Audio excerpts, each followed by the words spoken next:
සියලු දෙනාම දසාදරෙන් පිළිගන්නවා මගේ YouTube channel එකට. ඔන්න අද මම ඔයාලට බලන්න අරගෙන ආවේ 2004 වර්ෂයෙන් නිකුත් වුණු රුද්‍රාක්ෂ කියන මූවි එක. කතාව ගැන කෙටියෙන් කිව්වොත් 1990 දී ලංකාවේදී කරන පුරාවිද්‍යා කැණීමකදී ලංකාවේ වාසය කළා කියන රාවණා රජුට අයිති බලවත්ම ආයුධයක් හම්බ වෙනවා. ඉතින් මෙතනින් තමයි කතාව පටන් ගන්නෙ. එහෙනම් ඉතින් අපි වැඩි කතා නැතුව යමු අද රිවිව් එකට. වීඩියෝට යන්න කාලයෙන් ඔයා තාමත් මගේ channel එක subscribe නොකරපු කෙනෙක් නම් දැන්ම පහලින් තියෙන subscribe button එක click කරලා ඊට එහා පැත්තෙන් තියෙන bell icon එකත් all දාලම තියාගන්න කියලා ඔයාලට ආදරෙන් මතක් කරනවා.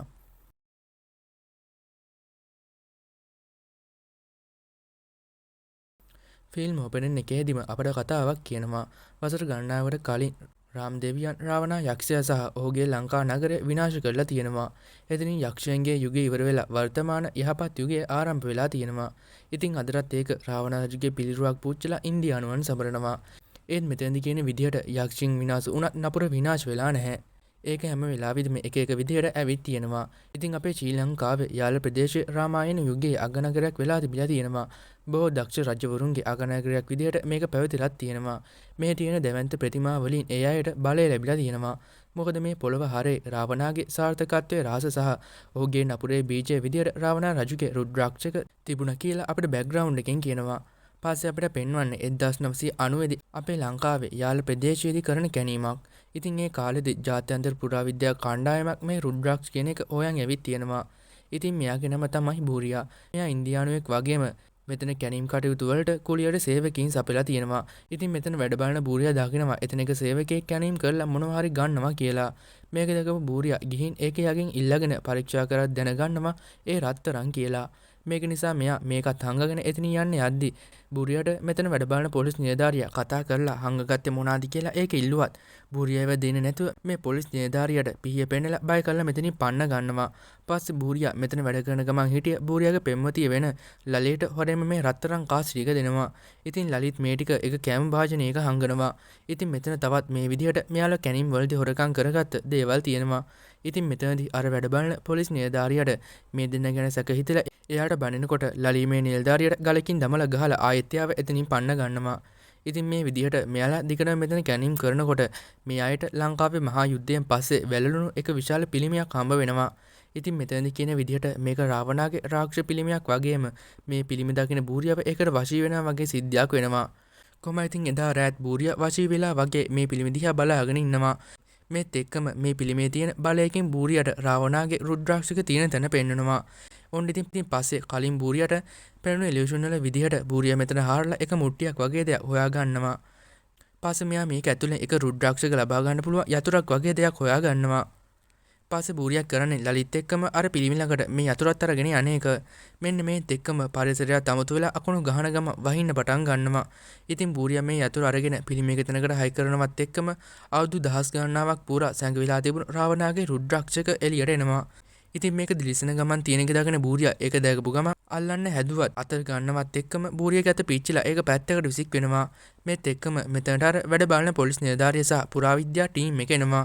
ඉතින් පුරාවිද්‍යා ටීම් එක රුද්‍රාක්ෂක ආරක්ෂිතව අරගෙන එක පෙට්ටියකට දාගන්නවා. ඉතින් මේ වෙලාවේදී බූරියා උමුතුවෙන් කියවනවා ඒකයි ඉතින් මට මමයි ඒකේ උරුමකාරයා කියලා. කොහොම හරි ඉතින් මෙතනදී මේ නිලධාරී බූරියට සහ ලලිට ආයේ මේ පුරාවිද්‍යා ස්ථානයට ඇතුළු වෙන්න එපා කියලා කියනවා. මොකද මේ වෙනකොට මේ දෙන්න එකතු වෙලා මෙතන හොරගම් කරගත්ත දේවල් මේ අයට අහුවෙලා තියෙන නිසා. ඔන්න ඉතින් පස්සේ කොහොම හරි රැ වෙලා බූරියා පොලිස් නිලධාරීන්ටත් පහර දීලා අනික් පුරාවිද්‍යා ටීම් එකේ අයවත් වෙඩි තියලා මරලා දාලා රුද්‍රාක්ෂක ලබා ගන්නවා. ඉතින් දැන් බූරියාව මේ රුද්‍රාක්ෂකට වශී වෙලා තමයි ඉන්නේ. මෙතනදී එක පුරාවිද්‍යාඥයෙක් බූරියාට වෙඩි තියන්න යනකොට එතනට එනලලි ඒ නිලධාරියට වෙඩි තියලා මරලා දානවා. ඉතින් දැන් බූරියා විතරක් නෙමෙයි ලලියටත් අමුතු දෙයක් සිද්ධ වෙලා තමයි තියෙන්නේ. පස්සේ බූරියා සහ ලලි මෙතනින් පිටත් වෙලා යනවා. මේත් එක්කම අපිට ආයෙත් බෑග්ග්‍රවුන්ඩ් එකෙන් කියනවා මේ රාවණාගේ රුද්‍රාක්ෂක නිසා බූරියාවත් රාවණා වගේ යක්ෂයෙක් කරලා තමයි තියෙන්නේ. දැන් බූරියා ගොඩක් බලවත් වගේම එයා හදන්නේ මුළු ලෝකෙම නපුර පතුරවලා එයාගේ පාලනයට ගන්නත් කියලා අපිට කියනවා. ඔන්න ඉතින් අවුරුදු කීපයකට පස්සේ තමයි දැන් අපිට පෙන්වන්නේ. ඉතින් මේ 1993 අවුරුද්ද. ඉතින් මේ කාලෙත් තමයි ඉන්දියාවේ හින්දු මුස්ලිම් කෝලාහලය ඇති වෙලා තියෙන්නේ. ඉතින් මෙතන බූරියත් ඉන්නවා. මෙතන ගල් මුල් වලින් ගහගෙන දේපල විනාශ කරගන්න එක විතරයි මෙතන මිනිස්සු සිද්ධ කරන්නේ. එතෙන් මෙතන හින්දු කෙනෙක් වගේ මෙතනට යන බූරියා මෙතන හින්දු අයට කියනවා දැන් මේ ගල් වලින් ගහගත්ත ඇති දැන් අපි මරණයෙන් පලිය ගමු කියලා. මේක කියලා බූරියා මේ මිනිසුන්ව මුස්ලිම් අයව මරන්න පොළඹවනවා. ඉතින් මේ සිදුවීම මෙතන කරත්තයක් ළඟ එක මිනිහෙක් බලාගෙන ඉන්නවා කියලත් මෙතනදී අපිට පෙන්නනවා. කොහමරි පස්සේ බූරියා හින්දු අය මුස්ලිම් අයව මරන්න පොළඹවලා ඊළඟට බූරියා කරන්නේ එයා මුස්ලිම් කෙනෙක් විදියට වෙස්වලාගෙන මුස්ලිම් අයට කතා කරලා හින්දු අයට කිව්වා වගේම මුස්ලිම් අයටත් හින්දු අයව මරන්න පොළඹවලා කතා කරනවා. ඉතින් මේකට රැවටෙන මේ මුස්ලිම් පිරිසත් හින්දු අයව මරන්න පටන් ගන්නවා. ඉතින් මේ හැම දෙයක්ම මෙතන කරත්තේ ළඟට වෙලා මේ මනුස්සයත් බලාගෙන තමයි ඉන්නේ. මෙතනදී බූරියා දකිනවා මේ මනුස්සයා එයාගේ නාඩගම් ඔක්කොම දැක්කා කියලා. මේක නිසා බූරියා කරන්නේ මේ මනුස්සයවත් මරලා දාන එක. ඉතින් බූරියා මේ දේවල් කරන්නේ එයාගේ නපුර පතුරවන්න. ඉතින් කට් කරලා අපිට පෙන්වන්නේ 1995 වසරේ මුම්බයි වල. ඉතින් බූරියා එයාගේ රුද්‍රාක්ෂකෙන් හමුණු බලයෙන් ලලිවත් වෙනස් කරලා දැන් ලලි මුම්බයි වල පාතාල ලෝකේ ඝාතකයෙක්. ඉතින් බූරියා රුද්‍රාක්ෂක වෙනුවෙන් භාවනා කරලා එක එක විදිහේ බලයන් ලබා ගන්නවා. මේ වෙලාවේදී ලලියට තවත් ඝාතනයක් සිද්ධ කරන්න ඕඩර් එකක් හම්බ වෙනවා. ඉතින් මේකට බූරියාත් යනවා. මෙතනදී ලලි බූරියාට මරන්න ඕන කෙනාව පෙන්නලා තුවක්කුව දුන්නත් බූරියා තුවක්කුව පාවිච්චි නොකර එයාට අලුතින් රුද්‍රාක්ෂකෙන් හම්බුණු බලයක් පාවිච්චි කරලා ඒ මනුස්සයව උඩින් විසි කරනවා වාහනයක හැප්පෙන්න. ඉතින් මේක නිසා මේ මනුස්සයව වාහනයට හැප්පිලා යට වෙලා මැරෙනවා. ඉතින් දැන් බූරියව සහ ලලිව සම්පූර්ණයෙන්ම නපුරෙන් වෙලාගෙන තමයි තියෙන්නේ. ඒ දෙන්න අනිත් කාටවත්ම වඩා බලවත්. මේ දෙන්නගේ අරමුණ තමයි මුළු ලෝකයේම නපුර පතුරවලා ලෝකය පාලනය කරන එක. ඉතින් බූරියා අවුරුදු ගණනාවක් රුද්‍රාක්ෂකත් එක්ක ඉඳලා ඒකෙන් බලයන් ලබා ගත්තා. තාමත් බූරියාට මේ රුද්‍රාක්ෂකයේ සම්පූර්ණ බලයන් ලබා ගන්න පුළුවන් වෙලා නැහැ. මේක නිසා බූරියාට මේ රුද්‍රාක්ෂක තාමත් අල්ලන්න බෑ. ඉතින් රුද්‍රාක්ෂකයේ බලය සම්පූර්ණයෙන්ම බූරියට ලබා ගන්න නම් එයාට උදව්වට තවත් කෙනෙක්ව ඕන කරනවා. ඒ වගේම එයා ගොඩක් බලවත් කෙනෙක් වෙන්න ඕන කියලාත් බූරියා කියනවා. ඕන දැන් අපිට පෙන්වන්නේ 2004 මුම්බයි වල. ඉතින් මෙතනදී අපිට පෙන්වන්නේ එක තරුණ විද්‍යාඥ කෙල්ල සෙට් එකක්. මේ අය බොරු කරලා මිනිස්සු රවටලා සල්ලි ගන්න එක පූජකයෙක්ගේ බොරුව හෙළි කරනවා. ඉතින් මෙතනදී මේ පූජකයා එයාගේ බලයකින් ශුද්ධලු ගන්නවා වගේ පෙන්වලා එක පොම්පයකින් තමයි බටයක් මාර්ගයේ මේ විදියට ශුද්ධලු කියලා පවුඩර් එකක් ගිහින්නේ. ඉතින් මේ විද්‍යාඥ ටීම් එකේ ලීඩර් තමයි ගායත්‍රි කියන්නේ. ඉතින් මෙයාලා කරන්නේ මේ විදිහේ විද්‍යාත්මක නොවන අධ්‍යාත්මික දේවල් හොයලා ඒවයි තියෙන ඇත්ත සහ බොරුව හෙළි කරන එක. ඉතින් එහෙම යනකොට ගායත්‍රිට වරුන් කියලා පුද්ගලයෙක් හම්බ වෙනවා. ඉතින් මේ වරුන් නම් බොරුවට නෙමෙයි ඇත්තටම අධ්‍යාත්මික බලයක් තියෙනවා. ඉතින් මේ අරුන් ගොඩක් අයගේ ලෙඩ හාස්කමකින් වගේ හොඳ කරලා තියෙනවා. ඉතින් මේ දේවල් අරුන් කරන්නේ නොමිලේ. ඉතින් මේ නිසා ගායත්‍රි ඉතින් දිගටම අරුන්ගේ මේ හැකියාව ගැන අධ්‍යයනය කරන්න පටන් ගන්නවා. ඉතින් අරුන් කියන විදිහට මේ හැම දෙයක්ම කරන්න එයාට උදව් කරන්නේ දෙවියන් කියලා තමයි අරුන් නම් කියන්නේ. එයාට මේ විදිහ බලයක් දුන්නේ දෙවියන් කියලා අරුන් කියනවා. ඉතින් අරුන්ට අනිත් අයගේ මනස පාලනය කරන්න පුළුවන් විදිහේ අධ්‍යාත්මික බලයනොත් තියෙනවා. කොහමද ඉතින් මෙහෙම කාලෙක ගත වෙද්දි මේ දෙන්න අතරේ ආදර සම්බන්ධයකුත් පටන් ගන්නවා. ඉතින් එක දවසක් ගායත්‍රිව අරුන් එයාගේ ගෙදරට එක්කන් යනවා. එතෙන්ද අරුන්ගේ පූජා තියෙන තැන රුද්‍රාක්ෂකයක් තියෙනවා දැකලා ඒක ගැන ගායත්‍රි අරුන්ගෙන් අහනවා. එතකොට අරුන් කියනවා රුද්‍රාක්ෂ කියන්නේ ආත්මයේ කොටසක්. ඒක ශිව දෙවියන්ගේ ඇස වගේම කිසි කෙනෙකුට රුද්‍රාක්ෂක අල්ලන්න බෑ. අපිට පුළුවන් ඒකට පූජා කරන්න විතරයි කියලාත් අරුන් කියනවා. පස්සේ ගායත්‍රි ඇල්ලුවොත් මොකද වෙන්නේ කියලා අහපුවාම අරුන් කියනවා ඒක අල්ලන්න ඔයා සුසුසු නැත්නම් ඒක බලයෙන් අල්ලන කෙනාව විනාශ කළා දාවි කියලා. ඉතින් ඔන්න පස්සේ වරුන්ගේ මොළය ගායත්‍රි එයාගේ ටීම් එකේ හැත් එක්ක එකතු වෙලා ස්කෑන් කරනවා. ඉතින් මෙතනදී වරුන් භාවනා කරන ගමන් තමයි ඉන්නේ. ඒත් මෙයාට ස්කෑන් එකේදී පෙන්වන්නේ වරුන් මැරෙන ගමන් ඉන්නවා කියලා.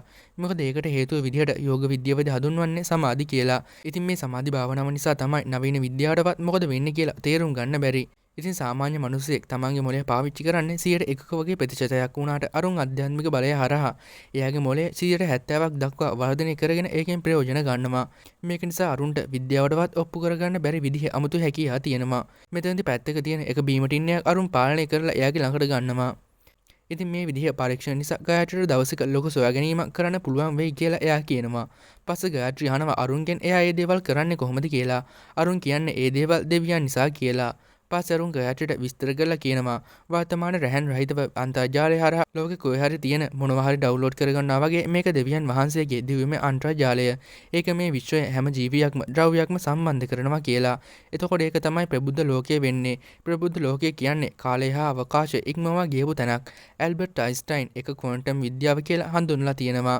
ඉතින් මේ දේවල් ගැන විස්තර කරලා අරුන් ගායත්‍රිට කියනවා. පස්සේ ගායත්‍රි අරුන්වත් එක්ක මානසික රෝහල කෙනෙක්ගේ පරීක්ෂණ කරන තැනකට එක්කන් එනවා. ඉතින් මොලෙන් නිකුත් වන විද්‍යුත් තරංග අරුන්ගේ මොලෙන් නිකුත් වෙද්දී මේ හරහා ඕනම දෙයක් පාලනය කරන්න පුළුවන්. මේක නිසා ගායත්‍රි අරුන්ට කියනවා පරීක්ෂා කරන්නත් එක්ක අරුන්ට යාගේ විද්‍යුත් තරංග වලින් මේ කෙනාගේ මොලයට ඇතුළු වෙලා ලෙඩේ සනීප කරන්න කියලා. ඉතින් මුලදී අරුන් මේ වැඩේට අකමැති වුණත් මේ මිනිස්සයා අමුතු විදිහට කියවන්න පටන් ගන්න නිසා අරුන් වැඩේට බහිනවා.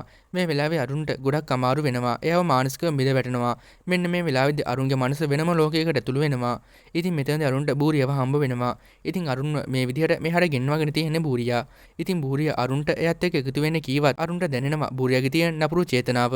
ඒක නිසා අරුන් මේකට කැමති වෙන්නේ නැහැ. මේ වෙලාවේදී මේ දෙන්න අතර කඩුසරණක් ඇති වෙනවා. ඉතින් අරුන් විසින් බූරියාව කීප වතාවක් මරලා දැම්මත් බූරියට අහබෝ පනනවා.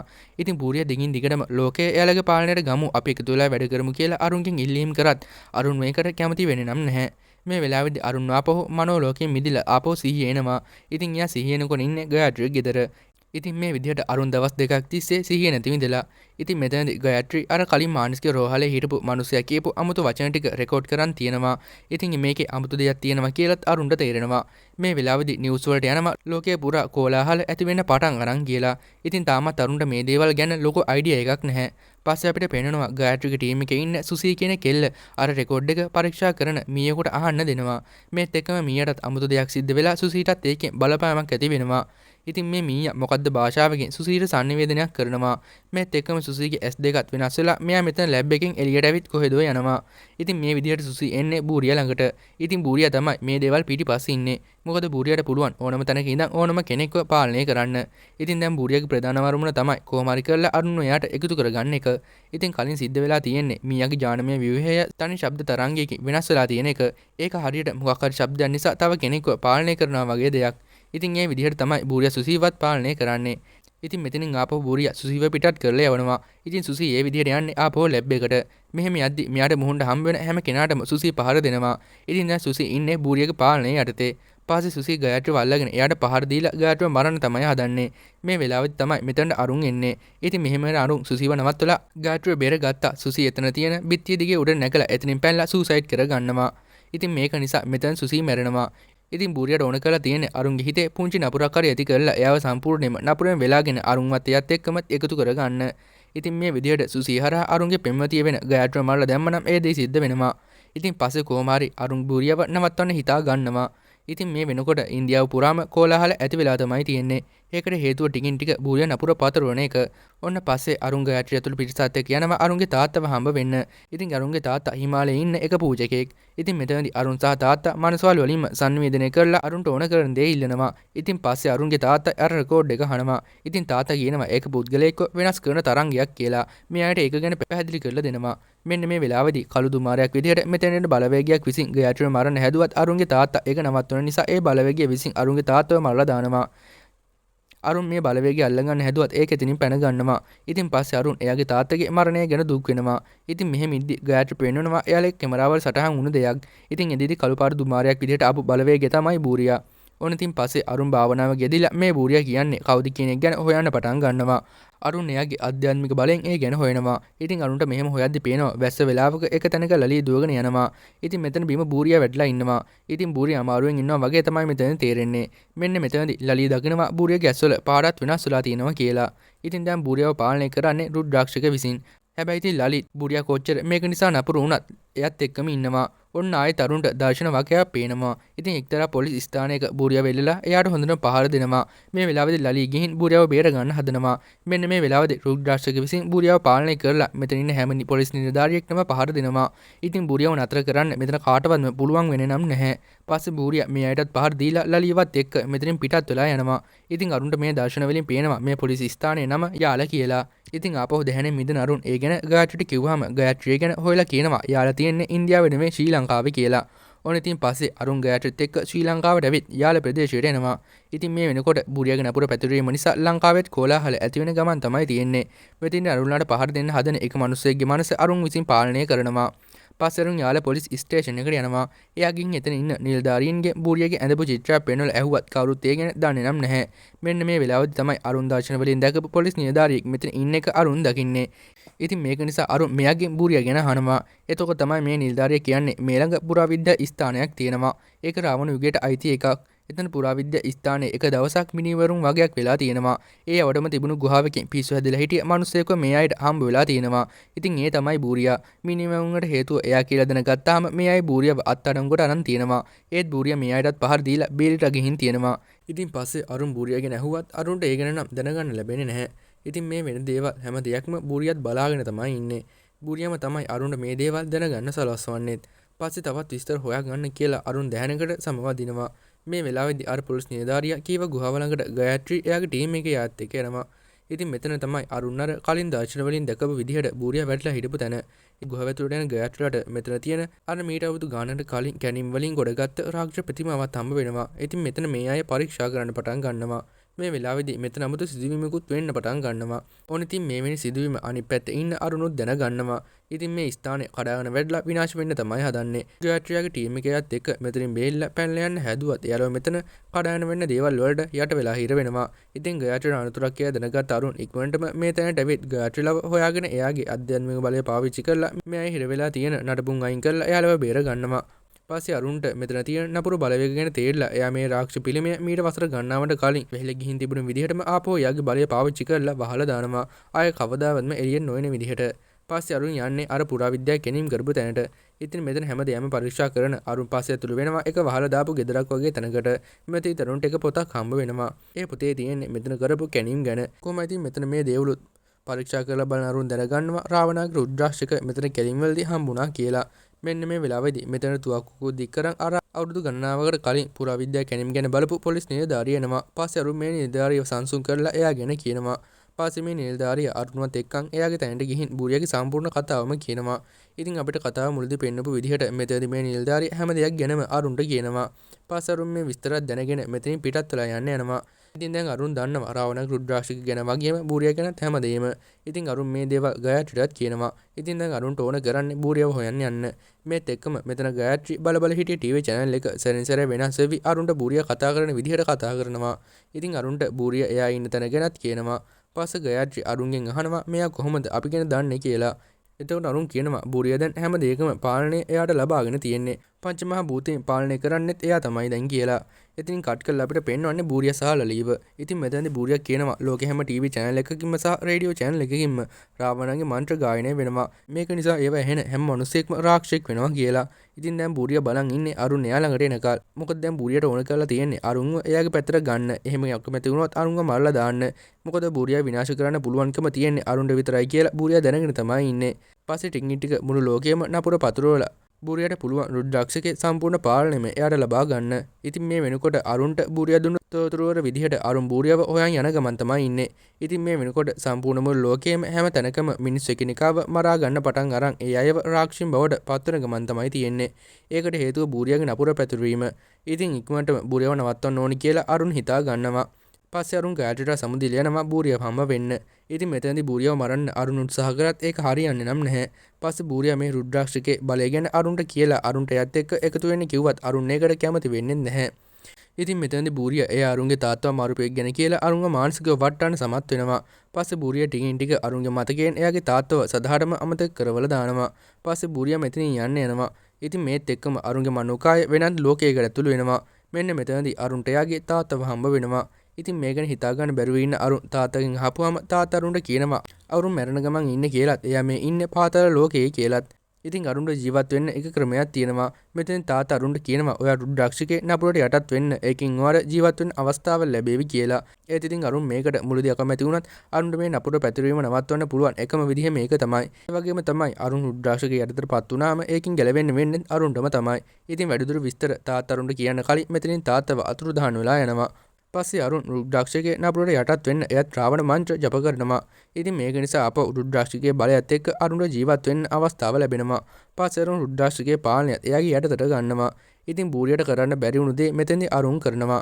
ඉතින් මේක නිසා අරුන්ව සම්පූර්ණයෙන්ම යක්ෂෙක් බවට පත් වෙනවා. ඒත් එයා විසින්ම ඒක වළක්වගෙන යනවා බූරියා ඉන්න තැනට. ඉතින් බූරියට පුදුමයි මේ විදිහට අරුන් රුද්‍රාක්ෂක එයාගේ පාලනයට ගත් එකට. ඉතින් පස්සේ අරුන් බූරියාව ඉවරයක් කරන්න හදනකොට ලලි අරුන්ට පහර දුන්නත් අරුන් විසින් ලලීවත් මරලා දානවා. පස්සේ අරුන් බූරියත් එක්ක සටන් කරනවා. ඉතින් දැන් අරුන්ගේ මේ බලයත් එක්ක බූරියට හැරෙන්නවත් බෑ. මේක නිසා බූරියා අරුන්ගේ පහර කෑම වලින් ගොඩක්ම දුර්වල වෙනවා. ඉතින් දුර්වල වෙලා ඉන්න බූරියා අරුන්ට එයාව බේරගන්න කිව්වත් කොච්චර බලයකින් රුද්‍රාක්ෂක අරුන්ව යටත් කරගෙන තිබුණත් රුද්‍රාක්ෂක තමන්ගේ පාලනයට ගන්න අරුන් සමත් වෙනවා. ඉතින් තවදුරටත් මේ රුද්‍රාක්ෂක තිබ්බොත් තවත් නපුර පැතර වෙයි කියන සැකය නිසා අරුන් විසින් රුද්‍රාක්ෂකත් එක්කම බූරියවත් විනාශ කරලා දානවා. පස්සේ ඉතින් අරුන්වත් යක්ෂ ග්‍රහණයෙන් මිදෙනවා. ඕන්න මෙතනින් තමයි මේ ෆිල්ම් එක ඉවර වෙන්නේ. ඉතින් ෆිල්ම් එකේ ගුණ දොස් ටික කමෙන්ට් සෙක්ෂන් එකට බාර කරලා අද මම ඔයාලගෙන් සමුගන්නවා. ඔයාලා හැමෝටම සුබම සුබ දවසක්.